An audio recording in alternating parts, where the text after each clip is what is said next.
إن الحمد لله نحمده ونستعينه ونستغفره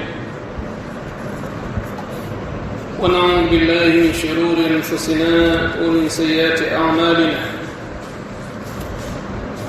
من يهده الله فلا مضل له ومن يضلل فلا هادي له وأشهد أن لا إله إلا الله وحده لا شريك له وأشهد أن محمدًا عبده ورسوله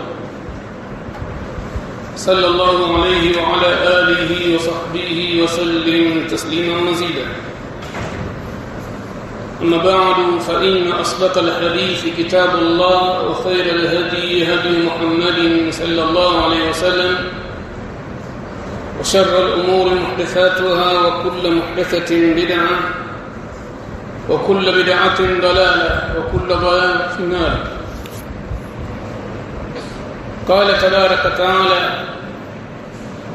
يا أيها الذين آمنوا اتقوا الله حق تقاته ولا تموتن إلا وأنتم مسلمون. يا أيها الناس اتقوا ربكم الذي خلقكم من نفس واحدة وخلق منها زوجها وبث منهما رجالا كثيرا ونساء واتقوا الله الذي تساءلون به والأرحام إن الله كان عليكم رقيبا. يا أيها الذين آمنوا اتقوا الله وقولوا قولا سديدا يصلح لكم أعمالكم ويغفر لكم ذنوبكم ومن يطع الله ورسوله فقد فاز فوزا عظيما. عباد الله أوصيكم ونفسي بتقوى الله وطاعته فقد فاز المتقون. وتكفوا الإسلام nakusieni kama ninavyotakiwa kuhusia nafsi yangu juu ya jambo la kumcha Allah tabaraka taala na kumtii. Hakika umefaulu kuliko kubwa wote wenye kumcha Allah tabaraka taala kwa kutekeleza maamrisho yake, wenye kumcha Allah tabaraka taala kwa kuacha makatazo yake na yale aliyokemea. Laqad farada Allahu al-hajja liman istata'a ilayhi sabila badaniyatan wa maliyatan. Hakika Allah tabaraka taala amefaradhisha ibada ya hija kuwa ni fardhi kwa yule ambaye mwenye uwezo wa kumiliki fedha, mwenye uzima kiwiliwili na hali ya kwamba ana mali. Faradahu Allah taala liadai rukni al-hajj. Allah amefaradhisha ibada hiyo kwa ajili ya kutengeleza nguzo ya hija mara moja tu fil umri, katika umri wake mtu, kwa yule ambaye mwenye uwezo. Faqala tabaraka taala: walillahi ala an-nasi hajjul bayt man istata'a ilayhi sabila. Na amefaradhisha Allah tabaraka taala kwa ajili ya watu wa Islam kuikusudia nyumba tukufu ya al-Kaaba Maka, man istata'a, atakayeweza ilayhi, kuelekea huko, sabila, katika njia ya kumiliki masrufu matumizi, na hali ya kwamba ni mzima kiwiliwili. Hadhihi ayatu, aya hii ujubi al-hajj, inaonesha ulazima na wajibu wa hija inda jumhur, mbele ya wengi katika maulama muhadithina. وقال تعالى: نكسما الله متكفوا واتيموا الحج والعمره لله. itimizeni ibada ya hija, kadhalika itimizeni umra kwa wale ambao walikwenda hija kwa ajili ya Allah tabaraka taala yafanyeni hayo. Wa an Abi Bakhtari radiyallahu anhu an Ali radiyallahu anhu qala lamma nazalat, wakati iliposhuka aya hii: ولله على الناس حج البيت من استطاع إليه سبيلا، قالوا ولسمع صحابة: يا رسول الله، انتم يا الله في كل عام، je, ibada hii ya hija sisi tuitekeleze kila mwaka tukahiji? Fasakata, mtume akanyamaza kuwajibu kitu masahaba. قالوا masahaba wakasema tena: ya Rasulullah, fi kulli aam, je katika kila mwaka tuhiji? qala, ndipo mtume aliposema la, hapana, sio kila mwaka. Walau kuntu na'am, lau kama ningekujibuni nikasema ndio, basi la wajabat, ingewajibika kwa yote mwenye uwezo kila mwaka lazima tekeleze ibada ya hija. Fa anzala Allah kashusha aya, ya ayyuhalladhina amanu, enyi ambao mlioamini, la tasalu an ashiya, msiulize masala na mambo mengi msiulize. In tubda lakum, kama mtadhirishiwa mkaekiwa wazi, tasukum, mtakuja kuchukia kutokana na uzito wa hayo ambao nyinyi mmeyadhirishiwa. Ibada ya hija ni ibada tukufu na ibada ambayo ina hikma nyingi sana ndani yake. Dhahaba fariqu min alulama, wamekwenda katika kundi la maulama, ala anna alhajj, ya kwamba hija yajibu ala alfawr, ibada ya hija inawajibika kwa muislamu mwenye uwezo aitekeleze haraka sana, asije akasubiria. Kama ana fedha, ana uwezo, basi haraka sana atekeleze ibada hiyo. Na wengine wakasema ala tarahi, kwa maana anaweza kuchelewesha japo kwa kipindi cha mbele, lakini vizuri sana ikiwa mtu ana fedha na hana sababu yoyote, basi ibada hii ya hija aifanye haraka sana. Tunakasema man arada alhajj, yoyote mwenye kukusudia kutekeleza ibada ya hija, falyata'ajjal, na afanye haraka sana kutekeleza ibada hii. Fa innahu kad yamradu almarid, huenda akaugua katika magonjwa mbalimbali, au akawa na mgonjwa kumuguza, watadhiru rahila, au akawa amepoteza mnyama wake na muda wa hija ukawa umefika, hakujiandaa, mnyama wake umepoteza, au fedha zimetumika kwa mambo mengine, ikawa ibada hiyo hakuitekeleza. Watakun la haja, huenda mtu akawa amepoteza mnyama wake na ikawa sasa muda wa hija tayari, ikawa yeye hakutekeleza ibada hiyo. Kwa hiyo maulama wakasema kama ni wajibu aifanye ibada hii ya hija haraka sana. Wa fi riwayatina, katika nyingine, ta'ajjal alhajja, iharakisheni hija, fa inna hadakum la yadri, hakika mmoja wenu hajui, ma ya'ridu lahu, kitu gani kitamtokezea kwake yeye. Rawahu Ahmad, hadithi hiyo amesimulia al-Imam Ahmad. Ibadallah, watukufu Kiislam, amara Allahu an-nabiy sallallahu alayhi wasallam, nabiy Allah Ibrahim, ala amamrisha mtume wake Ibrahim, birafi kawaid al-Kaaba, ainue ile misingi ya al-Kaaba, wa da'watu al-hajj, kisha awalinganie watu, awaite katika kutekeleza ibada ya hija.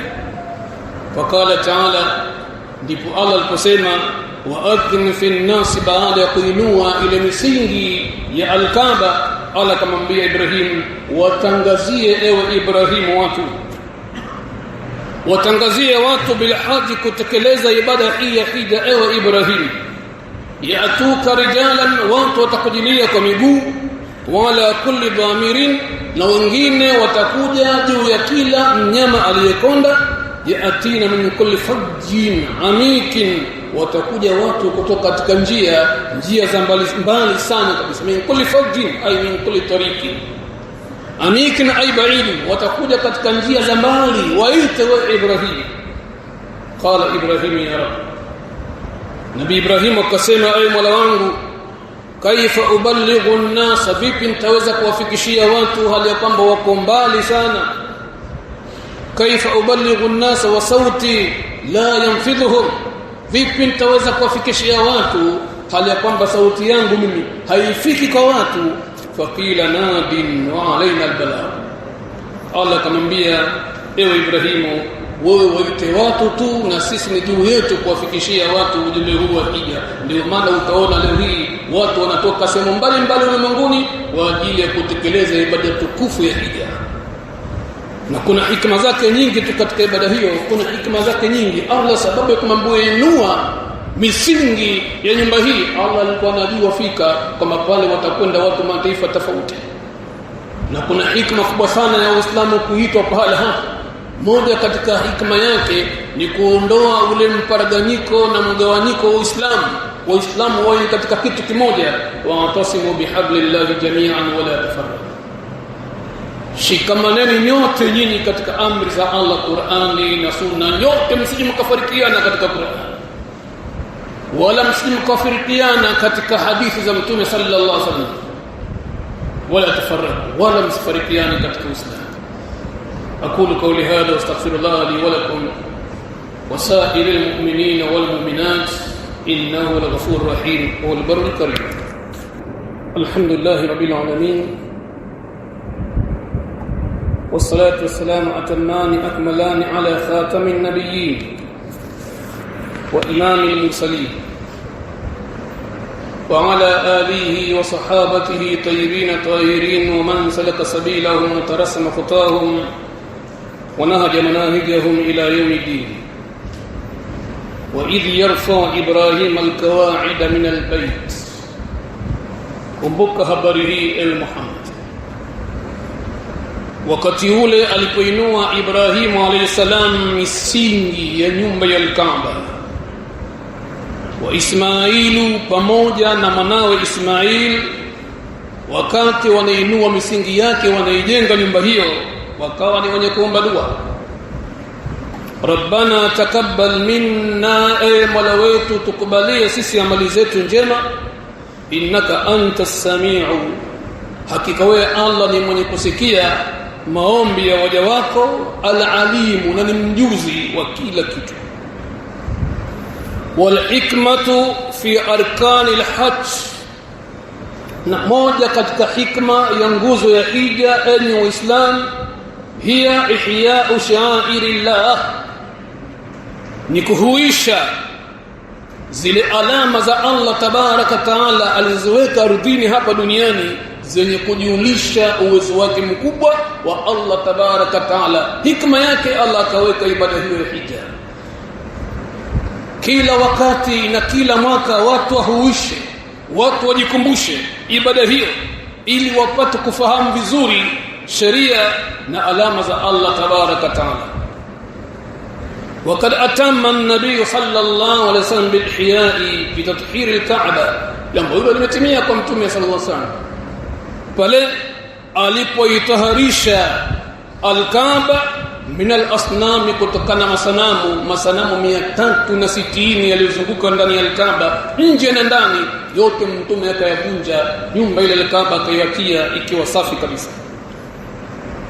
وكان حول الكعبة وداخلها قرابة 60 و 300, ilikuwa masanamu katika nyumba tukufu ya al-Kaaba yalikurubia 360. Si masanamu kidogo hayo, ni masanamu mengi sana, 360. Na lau Mtume asingeyavunja akawaruhusu watu wafanye ibada hiyo hali ya kama masanamu yapo, leo hii watu wangekuwa ni wengi ni kuabudia masanamu, au wangekwenda Maka na mtu na kisanamu chake amekitia katika mfuko na iji na huko na kisanamu, kwa sababu ya kusema kwamba Mtume alipoingia Maka pale kulikuwepo na masanamu 360, wala Mtume hakuyavunja masanamu hayo. Kwa hiyo wangepatikana washirikina duniani wanakwenda kuhiji Maka huku wakiwa na masanamu yao. Kwa hiyo Allah tabaraka taala akamwamrisha mtume wake ayavunje masanamu yote. Maana yake nini? Kuonesha na kuhuisha tauhidi ya kumpekesha Allah tabaraka taala, ni ya kwamba viumbe wasije wakasahau jambo la tauhidi, ambalo wengi katika zama zetu hizi jambo la tauhidi limewekwa nyuma ya migongo, bali hata katika miji yetu baadhi ya madarisi hayasomeshi somo la tauhidi wala akida. Watasoma tu watu masomo mengine, lakini somo la tauhidi linaachwa kabisa, hali ya kwamba mtume ya Allah alilingania muda wa miaka 13 akiwa Maka na Madina, vile vile miaka 10 ya sharia pia alilingania tauhidi. Miaka 23 yote mtume alilingania tauhidi. Kwa hiyo moja katika hikma ya kuachwa al-Kaaba pale, watu wapate kuhuisha zile alama za Allah tabaraka taala, ikiwemo jambo la kumpekesha Allah, kumwabudia peke yake. Kwa hiyo mtume akavunja masanamu yake, fajala yat'anaha bi'asa kanat fi yadihi, basi mtume akawa anayavunja masanamu yale kwa ile fimbo yake ambayo iko katika mkono wake, wayakulu, huku akisema jaa al-haq wa zahaqa al-batil innal batila kana zahuka, imekwisha kuja haki na batili tayari imeondoka. Ushirikina umeondoka, batili huna hiya shirk, ushirikina sasa ushaondoka. Innal batila, hakika ushirikina daima, kana zahuka, umekuwa ni jambo lenye kuondoka tu. Wal hikmatu kadhalika, na vile vile hikma nyingine, wadhul umuri fi mawadhi'iha, watu yaweke mambo katika mahala mwake. Maana katika ibada ambazo haruhusiki mtu kuongeza chochote katika mambo yake ni ibada ya hija. Haruhusiki kuzua hata chembe katika mambo ya bid'a, haruhusiki kwenye ibada hii ya hija. Maana yake nini? Maana yake wanafahamishwa Waislamu kwamba bid'a, uzushi, ni katika jambo baya, kila kitu akiweke pale pake. Na hikma nyingine, tarkizu tauhidullah, kuithibitisha jambo la tauhidi ya Allah azza wa jalla katika nyoyo za Uislamu.